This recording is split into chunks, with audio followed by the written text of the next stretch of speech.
Good morning, boys. Today we are going to discuss about dimensions of information.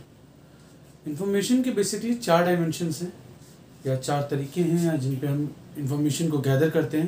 पहला business dimension होता है, दूसरा हमारा इकोनॉमिक, तीसरा टेक्निकल और चौथा behaviour. So we will going to discuss these 4 in this particular video. First of all we are going to discuss business dimension. So what is business dimension, या किसी भी इंफॉर्मेशन का बिजनेस पॉइंट ऑफ व्यू क्या है.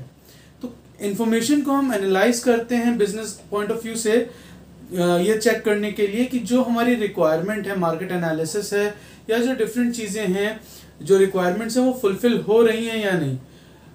Different चीज़ों से मतलब या डिफरेंट रिक्वायरमेंट से मतलब हमारे तीनों लेवल्स है, that is top level management, middle level management and lower level management. इन तीनों के रिगार्ड्स में अगर हमारे पास प्रॉपर इंफॉर्मेशन है जिस पे ये डिसीजंस ले सकते हैं, तो yes, my information is complete. Then there is a thing कि अगर मैं बात करूं डिफरेंट लेवल्स में क्या क्या रिक्वायरमेंट है, तो इसको ऐसे समझ सकते हैं, जो टॉप लेवल मैनेजर है उसकी जो बिजनेस रिक्वायरमेंट होगी या जो इन्फॉर्मेशन रिक्वायरमेंट होगी वो मिडिल लेवल से अलग है. क्यों? क्योंकि इस पर्टिकुलर पर्सन को स्ट्रेटजीज डिजाइन करनी है, फ्यूचर प्लान्स डिजाइन करने हैं, जिसके लिए मार्केट एनालिसिस की जरूरत होती है, जिसके लिए जो हमारे एक्सटर्नल एनवायरनमेंट हैं जिन पे हमारा बिजनेस डिपेंड कर रहा है उनके रिगार्ड्स में इंफॉर्मेशन की रिक्वायरमेंट ज़्यादा होती है. वहीं मिडिल लेवल मैनेजर को जो उसके प्लान्स हैं उसको फुलफिल करने के लिए किस तरीके की स्ट्रैटेजी चाहिए, उसकी इंफॉर्मेशन चाहिए, उसके लिए उसको इंटरनल इंफॉर्मेशन भी उतनी चाहिए जितनी की एक्सटर्नल इंफॉर्मेशन चाहिए.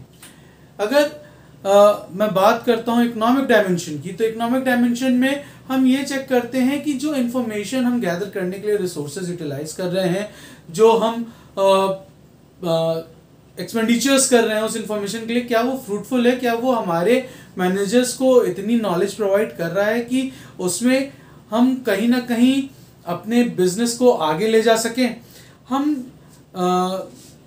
ये भी चेक करते हैं कि जो पर्टिकुलर रिसोर्सेज हैं उनका ऑप्टिमम यूज हो रहा है, इंफॉर्मेशन का ऑप्टिमम रिसोर्स हो रहा है, टाइम एंड मनी जो यूटिलाइज किए जा रहे हैं वो ऑप्टिमम यूज हो रहे हैं. Time and money major resource है किसी भी बिजनेस ऑर्गेनाइजेशन के. अगर बहुत ज्यादा टाइम हम देने लगेंगे किसी इंफॉर्मेशन को गैदर करने के लिए तो भी वो हमारे लिए फ्रूटफुल नहीं है, या बहुत ज्यादा कैपिटल का हमने पार्ट इन्वेस्ट कर दिया इंफॉर्मेशन को गैदर करने के लिए तो वो भी फ्रूटफुल नहीं. तो हम किस तरीके से अपने इन 2 मेजर रिसोर्सेज को यूटिलाइज कर रहे हैं. कॉस्ट बेनिफिट एनालिसिस भी इसको हम कहते हैं कि हम जितना कॉस्ट इन्वॉल्व कर रहे हैं क्या उतनी बेनिफिट हमें इस इंफॉर्मेशन से हो रही है. अगर याद हो तो वैल्यू ऑफ इंफॉर्मेशन के टाइम पे जब हम क्वांटिफाइबल वैल्यू ऑफ इंफॉर्मेशन कर रहे थे तो हमने एक एग्जांपल लिया था जहां पर हमने इन्वेंट्री के टर्म्स में बात की थी मेडिकल स्टोर के, कि उसको कितना मिनिमम पैसा रखना पड़ जाता है अपने एक दिन के लिए, उसको कितना कैपिटल इन्वेस्टमेंट करना पड़ता है. बट अगर वो वही थोड़ा सा शेड्यूल चेंज कर ले, ऑटोमेट कर ले बिजनेस को, तो ये सारी चीजें उसकी थोड़ी सी बच जाती. तो ये कॉस्ट एंड बेनिफिट एनालिसिस है कि जहां पर हम ये चेक करते हैं कि हम मिनिमम कॉस्ट में कितने हायर रिसोर्सेज एक्वायर कर सकते हैं और किस तरीके से उनको यूटिलाइज कर सकते हैं और रिलायबिलिटी कितनी है. नेक्स्ट टेक्निकल डायमेंशन है. टेक्निकल डायमेंशन में हम ये चेक करते हैं कि जो हम टेक्नोलॉजी एक्वायर कर रहे हैं, जो हम टेक्नोलॉजी यूज कर रहे हैं, क्या वो प्रॉपर यूटिलाइजेशन है, कहीं वो एब्सोल्यूट तो नहीं हो रही, ऑब्सोलीट हो जाएगी तो भी बेकार है हमारे लिए, और हमारा उसके ऊपर क्या क्या खर्चा पूरा बेकार है. हम जिस तरीके का डेटाबेस यूज कर रहे हैं क्या वो सही है, रिलायबल है, हम बैकअप उसका ले रहे हैं किस तरीके से ले. तो जितनी टेक्नोलॉजिकल फीचर्स हैं वो टेक्नोलॉजिकल डायमेंशन में आ जाते हैं. हम यहाँ पर ये भी चेक करते हैं कि जो हम सिस्टम यूज कर रहे हैं वो ऑटोमेटेड है, मैनुअल है, उसका फॉर्मेट ऑफ रिप्रेजेंटेशन कैसा है, क्योंकि ये चीज़ें कहीं ना कहीं इम्पैक्ट देती हैं इंफॉर्मेशन की अंडरस्टैंडिंग में. अगर हम सिर्फ वर्बल या रिटन यूज कर रहे हैं, ग्राफिकल नहीं यूज कर रहे हैं, तो इंटरप्रिटेशंस चेंज हो जाते हैं, प्रेडिक्शंस चेंज हो जाते हैं उसी इंफॉर्मेशन को रीड करने वालों के बिहेवियर या माइंड स्टेटस पे. क्लियर? तो ये सारी चीजें यहाँ पर जरूर चेक की जाएंगी. नेक्स्ट आता है बिहेवियरल डायमेंशन. बिहेवियरल डायमेंशन में हम सबसे ज्यादा चीज ये चेक करते हैं कि इस इंफॉर्मेशन को यूज करने के बाद जो हमारे बिजनेस पार्टनर्स हैं या जो हमारे एम्प्लॉयज हैं जो इस इंफॉर्मेशन को यूटिलाइज करेंगे उन पे क्या इम्पैक्ट आ रहा है.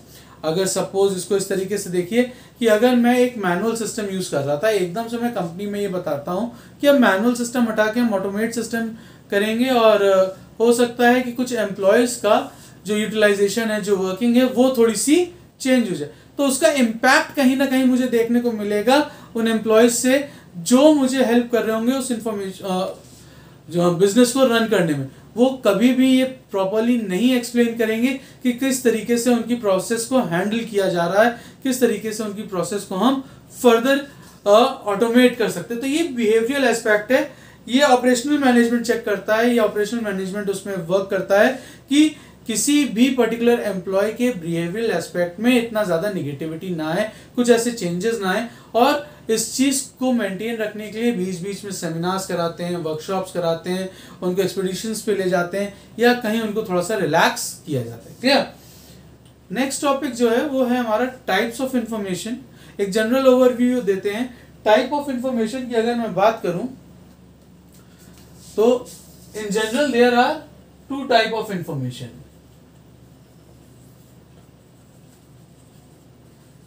General, there are two type of information.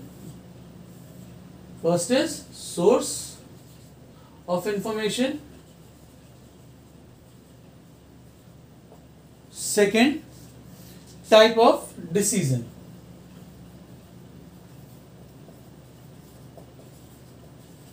Clear?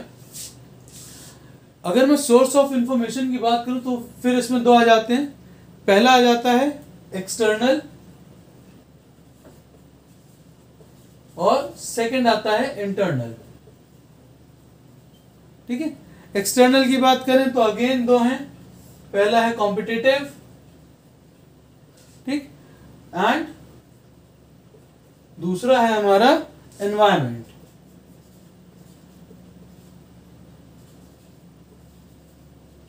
ठीक है? तो ये हमारे डिफरेंट टाइप्स ऑफ इंफॉर्मेशन है on the basis of source of information, on the basis of types of decision. Types of decision में अगेन मेरे पास तीन आते हैं। पहला आता है ऑपरेशनल, फिर आता है tactical, and third and the most important is strategic.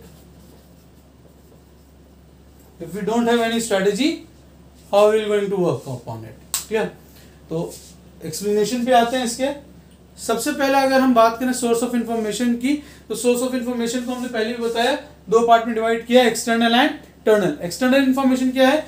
जो हमें एनवायरमेंट से मिलनी, जो हमारे इंटरनल सोर्सेज से नहीं, जो हमारे बिजनेस ऑर्गेनाइजेशन के अंदर से नहीं, लेकिन वहां से है जिन पे हमारा बिजनेस ऑर्गेनाइजेशन डिपेंड करता है। लाइक गवर्नमेंट पॉलिसीज, ये एनवायरमेंट के अंदर आ रही है। एनवायरमेंट एक्सटर्नल में दो पार्ट हमने बताया, कॉम्पिटिटिव, एक एनवायरमेंट। तो एनवायरमेंट क्या क्या है? गवर्नमेंट पॉलिसीज है हमारी, फैक्टर ऑफ प्रोडक्शन है, इकोनॉमिक ट्रेंड्स हैं, टेक्नोलॉजिकल इंफॉर्मेशन है, फिर सोशोलॉजिकल इंफॉर्मेशन है और पॉलिटिकल इंफॉर्मेशन है। ये सब डिफरेंटली कहीं ना कहीं इम्पैक्ट डालती हैं। जैसे गवर्नमेंट पॉलिसीज अगर चेंज हो रही हैं, एग्जाम पॉलिसी में कोई चेंज हो रहा है, कंसेशंस कोटास किस तरीके से यूटिलाइज किए जा रहे हैं, ये हम गवर्नमेंट पॉलिसी से जानेंगे। फैक्टर ऑफ प्रोडक्शन में जो हमारा लेबर कॉस्ट है वो कहाँ से आ रही है, मिनिमम लेबर कॉस्ट क्या है, कैपिटल हमने कितना इन्वेस्ट किया है, मटेरियल कहाँ से मिल रहा है, मटेरियल के और सोर्सेज क्या क्या हैं, ये सारी चीज़ें फैक्टर ऑफ प्रोडक्शन में आएंगी। इकोनॉमिक ट्रेंड्स की बात करें तो कस्टमर किस तरीके के पर्टिकुलर एक्सपेंडिचर्स इस समय कर रहा है, उसकी थ्रो अवे कॉस्ट या थ्रो अवे इनकम कितनी है, फिर जिसको हम डिस्पोजेबल इनकम कहते हैं, बेसिकली क्या डिस्पोजेबल इनकम है, कैपिटल इन्वेस्टमेंट किस तरीके से करना है, ये हमारे इकोनॉमिक ट्रेंड्स में आ जाएंगे। देन टेक्नोलॉजिकल इंफॉर्मेशन में कि प्रेजेंट टेक्नोलॉजी क्या चल रही है, फ्यूचर टेक्नोलॉजी क्या चल रही है, इम्पैक्ट क्या पड़ेगा फर्म पे इसका, ये सारी चीज़ें आएंगी। ठीक है? कॉस्ट क्या होगी एक्वायर करने की, ये टेक्नोलॉजिकल इंफॉर्मेशन है। सोशोलॉजिकल में प्रेफरेंसेस क्या है, कस्टमर मूवमेंट्स क्या आ रहे हैं, कस्टमर्स की वैल्यू क्या है, नॉर्म्स क्या चेंजेस हो रहे हैं, ये सोशोलॉजिकल इंफॉर्मेशन है।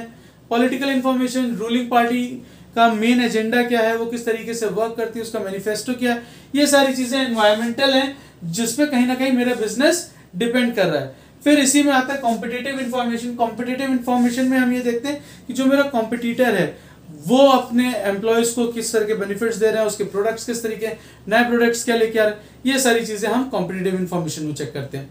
इंटरनल में हमारी कंपनी किस तरीके का वर्क करती है, किस तरीके की मशीनरी पे वर्क कर रही है, हमारे पास कितने एम्प्लॉयज़ हैं, सबको हम क्या बेनिफिट्स दे रहे हैं, क्या उनको सैलरी दे रहे हैं, पर्क्स क्या दे रहे हैं, वेजेस क्या दे रहे हैं, ये सारी चीज़ें हमारी इंटरनल इन्फॉर्मेशन में है। और हम किस तरीके से अपने कॉम्पिटिशन को मीट करने की कोशिश कर रहे हैं, ये सब हम यहाँ नोट करते हैं।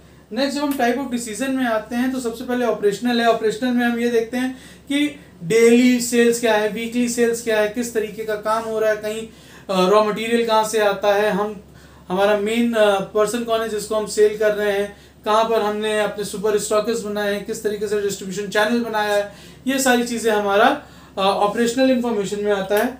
नेक्स्ट टेक्निकल इंफॉर्मेशन में हम ये देखते हैं कि जो हमने लॉन्ग टर्म गोल डिज़ाइन किया हुआ था उसको अचीव करने के लिए हमने डिफरेंट शॉर्ट टर्म गोल्स क्या बनाए हैं और उनको अचीव करने के लिए हमारे प्लान्स क्या चल रहे हैं। फिर स्ट्रैटेजिक इंफॉर्मेशन एनवायरनमेंट पे डिपेंड कर रहा है कि अगर एनवायरनमेंट में कोई चेंज हो रहा है तो हम क्या चेंज करेंगे, और गवर्नमेंट चेंज हो रही है तो हमको किस तरीके से डील करना है। ये जो चीज़ें हैं जो कहीं ना कहीं स्ट्रैटेजी की बात आती है, जो हमारे फ्यूचर प्लान्स की बात आती है, जहाँ हम फ्यूचर प्लान बना रहे हैं, जो टॉप लेवल मैनेजर्स हैंडल कर रहे हैं, this is strategical information. Clear? So these are the two topics which we have discussed today, that is types of information, and the previous one was the dimensions of information. Clear? अगर इन दोनों में कोई doubt है तो please let me know, we will discuss it further. The next topic will be levels of management and their information requirement. Clear? Thank you girls.